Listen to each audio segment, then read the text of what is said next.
On this episode of Turning Point Tactics, we've been talking through the current meta, looking at what's changed in the last week, talking to some of the teams, UK events, upcoming UK events, as well as a look at the wider win percentages and what it means for kill teams. So stand by to get into it.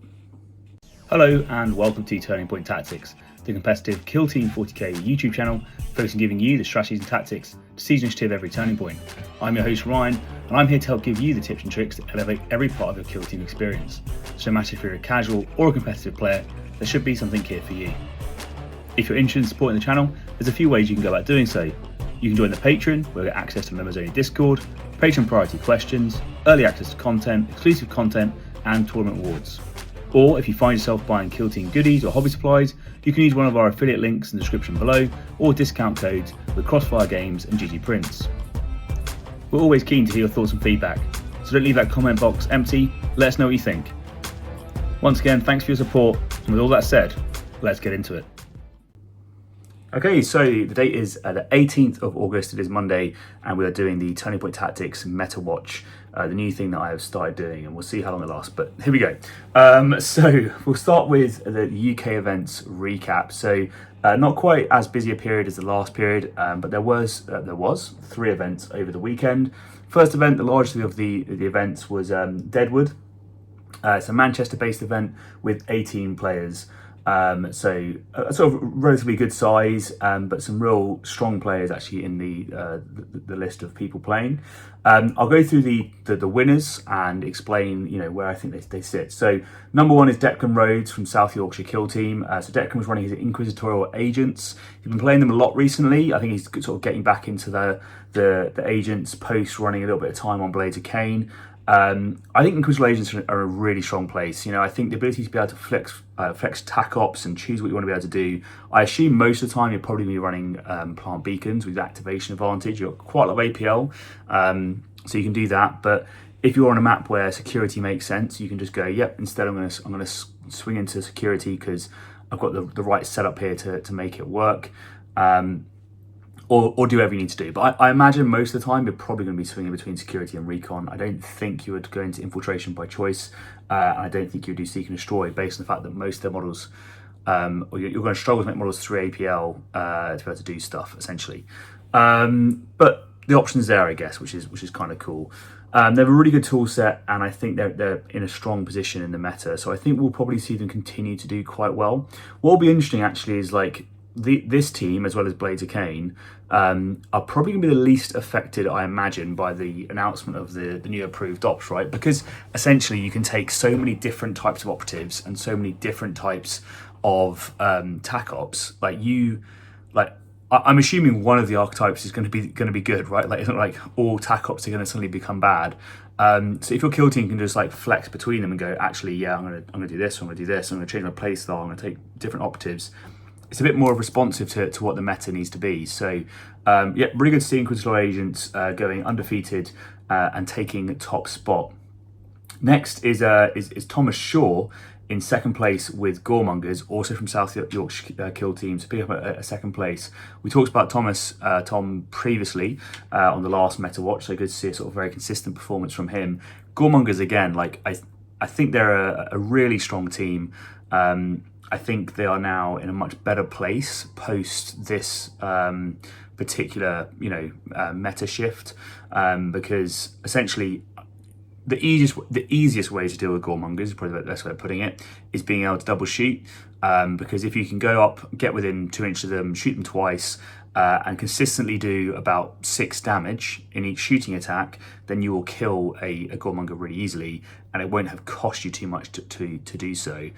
As soon as you have to start trading in melee, if you're not a particularly strong melee team, or you have to start fighting twice, you're either going to take a lot of damage in return to achieve that kill, or you're not going to get it, and then potentially they're going to get away with murder. And I say that because they have the damage reduction on top of the sort of the ability to parry out and do whatever they need to do, right? So I think they're in a good place. But my point being is the less elites, the better. And the elites that used to really sort of hurt them because they could do the melee better than them, essentially. I'm thinking Angels of Death, I'm thinking Contagion, making them hit down on 4s of Plague Marines. I think that they've been taken out now, so they're doing a little bit better. So I'm not surprised to see them up in in second place here at all, which is really good to see. But there is something I'll touch on when we get to the wider win percentages, where maybe like this is a local meta thing and less of a global meta thing, which would be interesting to discuss. In third place, it's Connor Meacham from the Aggressive Northern Meta with his Exaction squad. So Connor's a fantastic player. I'm not surprised to see him in the top 3 at all. Exaction squad's like an interesting choice as well. So they are just at the moment, for people who are, I guess, interested, just below the threshold, or just above the threshold, I should say, of being too weak, right? So Exaction Squad are running on a 46% win rate. And you would think as a result, right, like if you're on a 46% win rate, the likelihood of you winning a tournament is bad. But I think they actually potentially have some quite good matchups into some of the meta picks. So if you're running Raveners, or you're running Goremongers, something like this, like going into a double parry fights first shield dude, that can be really tough for you to deal with. And you also can't hide in melee like you would do normally. So usually you would sort of do your ping pong and you would try and, you know, delay your activations or delay your killing potential until the counteract to then become exposed later on, but do so by hiding in melee.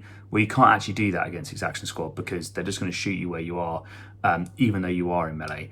And also with the manacles, there's a chance that you might be able to fall back as well. So I'm using the idea of getting manacled by such a size difference. But anyway, so they're in like an interesting place. So the point I'll just touch on with this event that's kind of interesting is Goremongers are on a 48% win rate, so kind of just below middle, and Exaction Squad on a 46% win rate. So you would think essentially that like they are not the best picks, but here they are right at the top of the meta, winning games.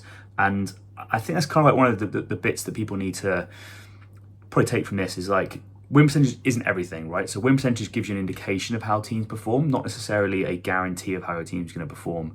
And Kill Team, as we have always said and will always continue to say, is a skill-based game, right? So if you don't have the skills to be able to play on the tabletop, you're not going to beat a player who is much better than you. And here's an example: some really good players taking teams that are usually lower down on the win percentage, but clearly taking them to victory. But I think actually, if you think about the meta itself, with elves and that sort of thing, and the elites being a little bit less popular, I'm not surprised that these teams were able to get through and punch up. So congratulations to Declan, Thomas and Connor for a great performance. First, second and third respectively, all going undefeated in Deadwood. The next one is Kill Team Brighton. So they had an event. It was 10 players, I believe. And the interesting thing about this is there was no, there was technically 2 undefeated players, but there was no one who had only wins. So the first and second place, so first place goes to Thomas Sturgeon running Nemesis Claw with 2 wins and a draw. And the second place goes to Jack O'Neill running Chaos Colt, 2 wins and a draw. Third place taken by Tom Inchley with his Blooded, 2 wins and a loss. So really cool to see here. Again, like Nemesis Claw, we talked about them last week, and I'm not too surprised that they're doing well. With a 10-player event, there's good chance that you can avoid any sort of their boogeymen matchups out there. At the moment, I don't think the battle clade are that popular. Like the general hunters for these sorts of teams, they're not existing too much. So Nemesis Claw are doing well, and in the current elite meta, they're probably one of the better elites. I'm going to be really interested to see how Nemesis Claw transitions to the new approved ops, because again, as I said, like with Inquisition and that sort of stuff, Nemesis Claw, I think historically kind of had a bad archetype for scoring. You know, with Seek and Destroy and with Infiltration, if you play a cagey game against Nemesis Claw, it's almost impossible for them to be able to max their attack ops. If they run Implant, then they are reliant on you having a model that they can reach and get to in turning point 2 to deliver that implant. And if you're too far away, then you can't do that. Same thing for Surveillance, really. You need to be able to actually get up and do it and then survive. And then even things like any of the Seek and Destroy stuff, you need to be able to go there and get it. Now the exception would be Storm Hostile Objectives, but that's just quite easy to deny. Like you need to make sure that you can clear a point entirely, and it's actually harder to do than not. So really interested to see like what happens with them, because let's say infiltration becomes the best archetype and recon becomes the worst archetype, or whatever, then suddenly we might see that these teams that were kind of doing okay already, like they perform well on crit op, they perform well on kill op, suddenly might do even better in a new meta. So that'll be interesting to see. I'm not too sure. Almost in the same breath though, Chaos Cults, right? Exactly the same problem set. So Seek and Destroy, Infiltrate team, again, reads across, right? So I'm sure they're going to be interesting to see how they change. And like this whole next, transition from Approved Ops 24 to Approved Ops 25, which I assume is going to happen prior to the World Championships. We don't really know, but like it's likely, I assume. So this meta might be entirely different, or maybe they'll release it just before the World Championships, and therefore people will still be on the old meta. But I guess we'll see. So Chaos Cult, again, I'm not too surprised that this team's doing well. I think if you're a good pilot and you can work with them, they're really strong. They have so many bodies, they have so much flexibility, and they're one of those teams that can really sort of catch people out if you're not careful, because with the ability to change your movement stat, the ability to like be able to move over terrain better, the ability to dash wheel forwards, fight for free, fight for twice, explode on death, like all this sort of stuff is just really strong and a really good ability set to have. And then Blooded going 2-1. Now, interesting, like Blooded in the actual like global meta, again, they're not doing too well. So I was surprised to see Blooded down at 40% win rate. I thought Blooded would have been actually doing considerably better than that. They on paper they don't seem like a bad team to me at all, but potentially they're just struggling a little bit with archetype picks or trying to figure out how they can score consistently. But yeah, like they feel like they should be okay, but maybe it's just like they're not too popular at the moment. There's other Horde teams that are doing things slightly better, and maybe that makes sense as to why they're doing so well, or not doing so well overall, but able to do relatively well with a third place performance. So that was Kill Team Brighton. Congratulations again to Tom, Jack, and Tom again for your first, second, and third places. Okay, next one is Fun in the Shade. It's a London-based tournament, I believe, but I think it's just outside London, but all the same. So again, only 10 players, so a small event, but there were some really strong names on the list. Like looking through the list, you think to yourself, yeah, okay, that must have been quite a difficult day out for a lot of people. So first place goes to John Reese with Brew Brothers. He's been running them for quite a while now. I know he's done a podcast on Just Another Kill Team podcast, talking about Brew Brothers and how he plays them. And I think they're in a pretty good position.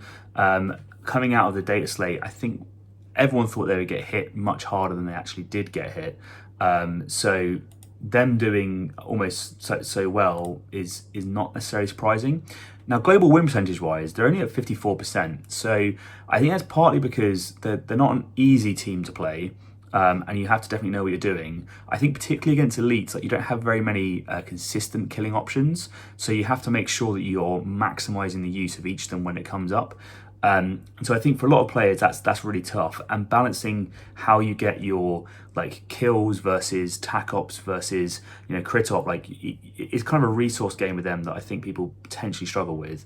But at the high levels of play, clearly people can figure it out, and they can definitely min-max that to get a consistent performance. So as I said, John going undefeated with 3 wins there. Next up is James with his Mandrakes, also on 3 wins. Now this is something that I am surprised about, because for me, when I play against Mandrakes, I find that they almost struggle to get the double kills that I expect them to, because they're essentially a 2 APL team, and they really sort of like have difficulty in I think catching people out. And once you sort of learn how their teleport works, you can almost deny quite large areas of where they can get to with their teleport if you position correctly. So I think they're one of those teams where they're really hard to play, they're really fragile, but they do have some cool tricks. Now, global win percentage, they're on 55%. So I think there might be something that I'm missing here with Mandrakes. Like, I've seen them played a few times, and I just felt like they're a bit restricted in what they could do with their 2 APL. They're only a 9 model team. They don't seem quite as explosive as say, Corsairs, or like Blades of Clane or Void Dancers, something like this, which can sort of pick up double kills significantly easier, it feels, anyway. So at 55%, though, they're clearly doing well, although not the largest sample at the moment. They're still only on 94 games, so potentially chance that might change up going forwards. But good to see them at the top, because we haven't seen them at the top for a little while. So congratulations to James running them for a win with Mandrake. That's awesome to see. And then in third place, going 2 wins and a loss, is Matt Underwood with Blades of Cain. So again, Blades of Cain seem massively popular at the moment. I can only see them seem to be like increasing in popularity. They're on a 58% win rate, global win rate, with 167 games, which is I think like almost one of the highest pick rates of any team. And they seem to be just going up and up and up. I think people now have had the opportunity to actually go get the models, because part of the issue with Blades of Cain is running like a mono build of Scorpions really isn't the most efficient and effective way to play Blades of Cain. You need, I think, a minimum of 3 Banshees, 2 Dire Avengers, and your Scorpion with a Scorpion Exarch as a minimum, I think. But then realistically, in some of the matchups you want to go against, I think you need a full roster of Howling Banshees to be able to deal with some of like the Goremonger issues. I don't think you're ever going to want to go full roster of any of the others, I don't think. But there's definitely matchups where you want to be able to flex from that core sort of setup. And so it took probably a while for a lot of people to collect these and paint them, right? Because most kill team players, they're sort of, you get a 1-box team, you paint it up, you go, and away you go. So things like Inquisition, things like Blades of Cain, which require you to get multiple boxes, invest like time with it, particularly when a lot of those boxes were sold out. I think that's been a bit of a challenge. So no surprise, roll on a few months, people have had the opportunity to do that. They've done the hobby, they found the second hand, whatever they need to do, and now they're picking it up. Popularity is going up, and win percentage is going up as well. So, sorry, I actually lied. It's actually a 60% win rate, not a 58. I was looking at the wrong one. 60% win rate of Blades of Cain. So really, really strong. And this leads me on to an interesting point, because we had this sort of discussion last week, and I'll just sort of just hit on it again. Is like the nerfs and the buffs were really interesting to me, because things like Void Dancer Troop and Blades of Cain, who were, I guess, just on the threshold of like almost overperforming, they've now had a whole bunch of their like competitors just removed, and they didn't receive any nerfs. And a lot of stuff at the bottom of the meta didn't receive any buffs. So, basically, the situation for them just got significantly better. Where now they're like, cool, I'm gonna just win more games, and that is literally what we're seeing. So, the really strong 60% performance from Blades of Cain is not surprising, and with such a high pick rate as well. So, a complicated team. I'd be really interested to see how people get on with the sort of consistent performance of those teams. Next up is Tom Catcher-Sides with Phobos coming in 4th. I'll just mention this because I have a vested interest in Phobos, right? And I like to complain. But Tom's doing really well, going 2-1 and getting a 4th place, which is good to see. He's been able to do, I think, pretty good work with Phobos. But I just wanted to quickly touch on their win percentage now. So Phobos have gone down to a 46% win rate. So they are just about on the threshold of being too low. And I guess my point is what I think is being validated by the stats now is we are seeing how if you go from like the sort of the just nerfs and no buffs, and when you're nerfing those teams, kind of like a double nerf for some of these teams, like Angels of Death, Phobos, they got these like multiple nerfs where they got the Into the Dark nerf, which also for Phobos affected open board, and then they also then get this like nerf to their actual core abilities. You see them drop quite a lot on the win percentage. So I think they went from about sort of like 55 to now 46. So they've gone from like one end of the like win percentage bracket to the other, and they're now like on the cusp of not being able to hang around. So it's interesting, isn't it? Like how much what is a perceived small change can have actually quite a large impact on win percentage. So about a 10% drop, as I said, on win percentage. But Tom's doing really well with them, so good to see that's how it's going. That was it for the UK meta. Only 3 events last weekend, so cover them off nice and quickly. I will quickly touch on some upcoming UK events because I think people might find it useful. So as a reminder, in the description below, you can go to tokify.com/killteam events, And then in there, you've got like an agenda, you've got a calendar, you've got a pin board, you can see whatever you want to do. And you can see all the events and you can click straight through to the BCP ads. If not, you can follow the link tree also down below. You can go to the Eventbrite page to be able to find Warhammer World events and that sort of stuff, because Goonhammer and Warhammer World don't put their events on BCP. For ticket sales, they only do it at the end when the event goes live. They have to go buy the tickets on Eventbrite, so you won't be able to see it on BCP until much closer to the event. Anyway, upcoming events then. So 23rd, 24th of August, there is a narrative event at Warhammer World, which I think most people I know sort of are going to be playing in that in the UK. So a different flavour, not a competitive thing, but a 2-day narrative event instead. And other than that, I can't find any other events. So if you're running an event that weekend and you think that it's been missed off, drop it in the comments below, get people hyped up about it and let them know, because if you're in the UK and you want to play an event, then people are going to not know about it, because if I can't find it, I don't think many of the casual players are going to be able to find it as well, because I search for events all the time because I'm sad like that.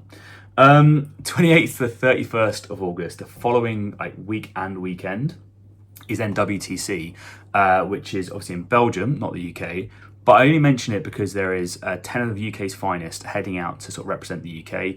And it'd be awesome if people in the UK community and wider community as well want to tune in, support, and go with that. I think most communities are represented at WTC. So hopefully you'll be able to see someone there from your nation. And if not, maybe consider next time putting a team together, a 5-man team, and next year you can go and compete. But hopefully you can follow along. But again, I couldn't find any of the UK events for that weekend. But yeah, so 28th to 31st was the WTC. The following weekend, up in the 6th of September, it gets busy again, all right? So we have 4 events on Saturday, the 6th of September. So there's a doubles event in Leicester. We have a singles event at Saltash, a teams event in Sheffield, and a singles event in Edinburgh. So again, if you're in any of those places and you think to yourself, I want to get involved with one of those, then reach out to your local TOs, find them on BCP, click to the event, message out or drop a comment in the description. I'll try and put you in contact with those people so you can hopefully then find an event near you and take part. That's what it's all about, right? So those are the upcoming UK events in the next few weeks, and then I'll do more as each week goes by, right? Otherwise we'll just get ahead of ourselves. Okay, into wider meta discussion and win rates. So I've already touched on a few of these just because I thought it was relevant at the time. But I just want to kind of bring out what I think is the interesting bits from the sort of the too far bits of the spectrum, and maybe touch on a few random bits if it's applicable. So Gellerpox, as I remember saw from last week, they're on 75% win rate. That hasn't changed. They're still on 75% win rate because there hasn't been any more games with them. So nothing crazy has happened there. They're still on their only 20 games. So again, I believe at the moment that's likely because rather than the team being overpowered, far more likely, in my opinion, that's a strong player running the team, and therefore a strong player probably has like a 75% win rate themselves anyway, and that's what they've achieved. Is my guess. I might be wrong. But yeah, no new data on that. Next up though, and in probably a shock to no one, still running the meta is Warp Coven at 66%. As I said, I've been playing Warp Coven a little bit now. I'm consistently amazed at just how big their toolbox is. Like, they have pretty much anything that you can think of as a rule in the game. They have access to it in some manner, which is pretty nuts for them, right? And they have so much flexibility to change their team composition as well. So I'm not surprised that they're really good in a singles format because they have such like ability to flex into whatever matchup they need. So I'm not surprised to see them doing so well at the top of the meta at 66%. Next up at 66% is Felgor Ravagers. So I did a little bit, I think, of foreshadowing of Felgor like last week, talking about this again. And I'm completely unsurprised to see them rising to the top with 66%. Again, I think for the majority of matchups, like, they are just so strong. And I think the only thing that really holds this team back most of the time is the fact that there's other teams that could potentially do what they do a little bit better. But now I'm almost questioning it. Like, is it that Goremongers are better than Felgor, or realistically is Felgor the better choice? Is having 2 extra bodies and those extra wounds, is that better most of the time? I'm not sure, but as I said, the win percentage seems to definitely suggest that they're loving the meta at the moment, and they're really finding their place. Probably because a lot of Elven players are picking up Elven teams again, which will make sense when you go into the next 2 win percentages. So the next on the list is Void Dancer Troop at 62% win rate. Void Dancers are really strong. Like, they are, as an 8 model team goes, all 3 APL. They have so much flexibility and so much movement. They have play into a lot of these matchups. There are a few things that they've really struggled with. I think they do struggle with Felgor. You have to try and use so much like comboing and have so many things go your way to potentially get a single activation kill that it seems really rare that you'll ever sort of achieve that. So you need to chip people, because you're very, very good at doing 9 damage on the charge, but not much more than that.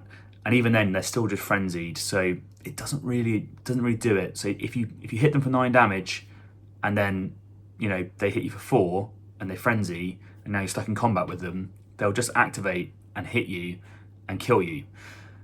And when they have 10 models and you only have 8 models, you can't really afford that attrition. You need to go the other way. So, but I'm not surprised to see them doing well. 62%. That they're a fantastic team with like plant beacons and that sort of stuff. The APL to do it so flexibly, the movement to do it so flexibly as well, because they can go from one side of the board to the other so easily. So they're doing really well at 62%.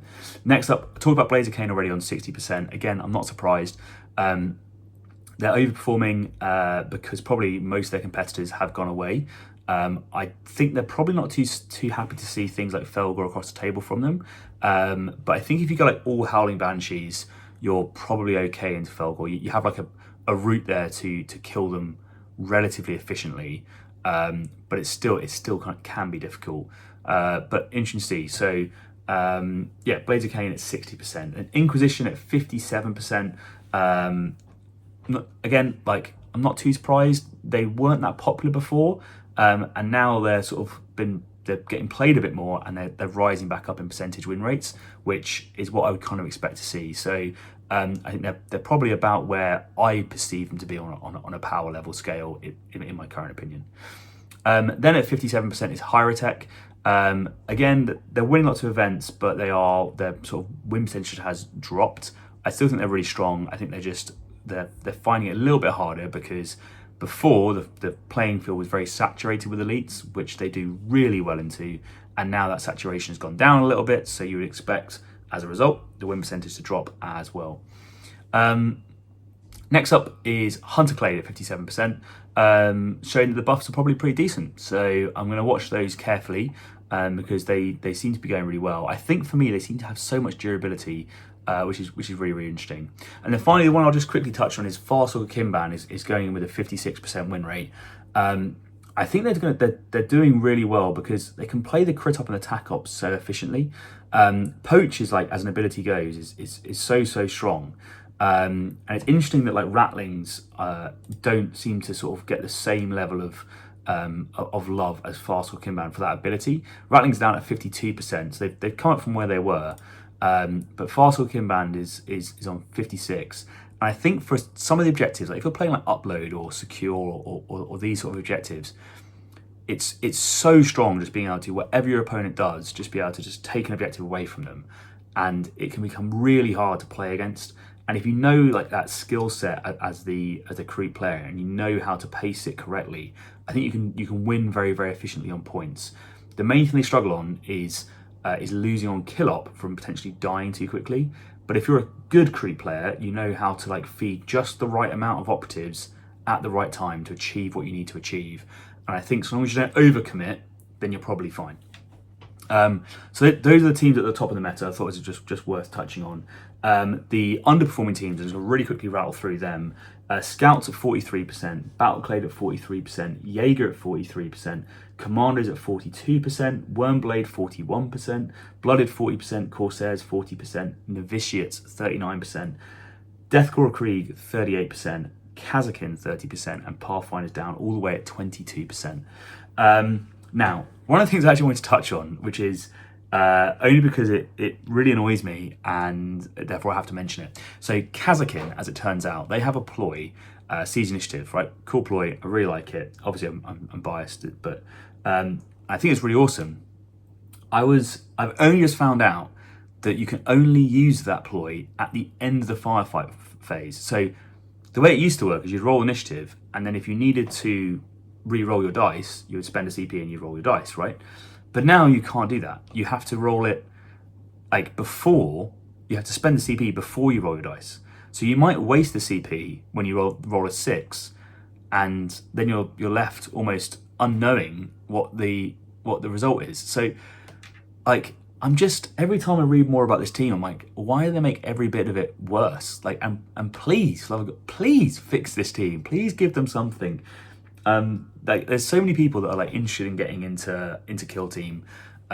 Most people, like, they're generally like the Imperium side of things. They like humans. They want to get a human team. They think Kazakin, 10 models. That's something that I want to get. And you have to tell them, don't get that team. Like, you'll have a bad time when you go to tournaments.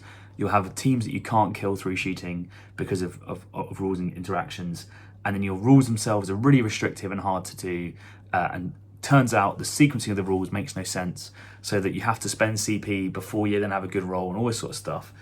So anyway, I just think that that's absolutely nuts. You know, like I think that ploy should be post being able to see the dice result. I talked about it last time, but I'll just quick touch on it again. I really think the idea of being able to double shoot or use a shooting weapon in melee is what that team needs.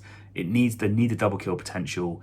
I like the idea of them potentially tying it into the whole scanned operative kind of thing, to try and make those bits more, or maybe it's the clearance sweep. You know, like, I'm happy for them to try and do that, but or just give them another firefight poi, because they really need it down at 30% win rate, and that kind of sucks for them. Okay, that is it. That was my quick recap of the week. I don't want to make it too long because otherwise it takes too long to edit and all that sort of stuff.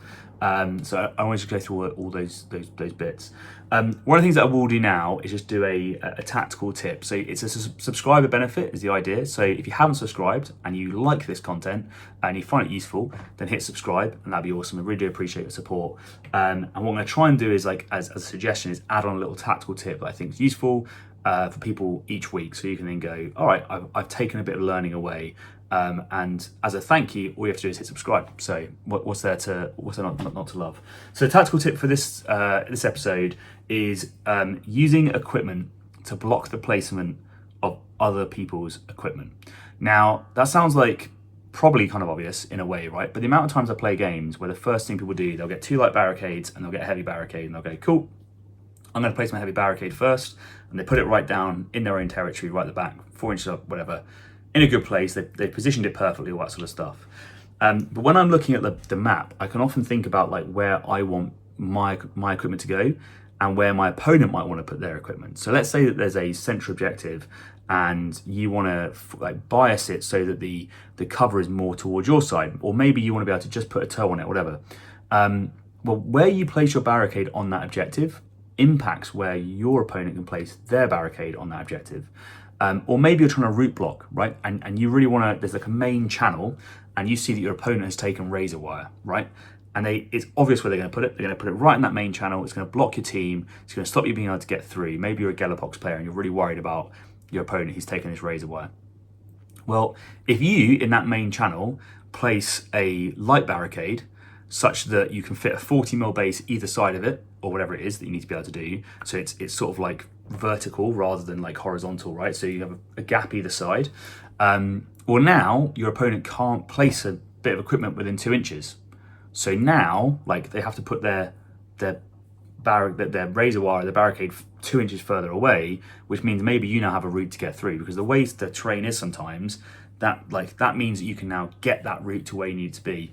So often when I talk about sort of equipment choices, we talk about like our optimal picks as to where we want it to go. Well, if the next level for that is starting to think, where does my opponent want to put their stuff? And then put your stuff in your optimal place, or where it's going to deny them being able to put theirs. And the way to prioritize that when it comes to the tabletop is wherever you want to put that's like on the halfway line, like on the edge of your territory, put that stuff down first, and then put the stuff down that's slightly further back. If you've only got stuff that's like more than 2 inches away from the center line, it's not going to be a difference. But if you want to put something that's like directly on the center line that impacts your opponent's ability to put something on the center line, do that first so that they then can't get around it. And it gives you the opportunity to then potentially have a movement that you weren't thinking about, get access to an objective you wouldn't be able to get access to normally, or route block someone where they didn't necessarily think they're going to be route blocked. So that's my tactical tip. Hopefully that's useful. So it's a different way of using equipment. It's how to mess up your opponent's plays rather than just simply giving yourself a benefit. And hopefully that was good. If you liked that, then let me know you liked it by checking a like on the video. I'd really appreciate that. And as I said, please subscribe. Otherwise, you've just stolen from me because the tactical tip was for subscribers only. So you'll have to do a MI6 memory wipe. That is it for today. Hopefully that's been useful. As I said, I'll try and keep these on a weekly basis, and I'll try and, as I said, add in those tactical tips. If there's other things that you guys want to see in this Metawatch and this sort of general discussion, then drop it in the comments. Give me those suggestions, and I'll see what I can add in on a sort of weekly basis. I don't want to make it too long, but if it's something that the community is dying out for, then I'll make sure to try and include it as easy as I can. As I said, thanks so much for watching. I'll catch you guys next time. See ya. That brings us to the end of the episode. Hopefully you found something new or useful while listening, and if you did, throwing us a like would be greatly appreciated. If you want to make sure you don't miss any episodes, make sure you hit that subscribe button and click on the bell so you get notifications as soon as the next one drops. It really is the best way to help a small channel like ours. And if you can't wait and you do want early access, we have a Patreon where you can get exclusive access to all our content ahead of time. As always, we'd love to hear your thoughts and feedback. Just drop a comment below and we'll get right to you. Thank you so much for listening. I'm your host Ryan, this has been Turning Point Tactics, and we'll see you next week.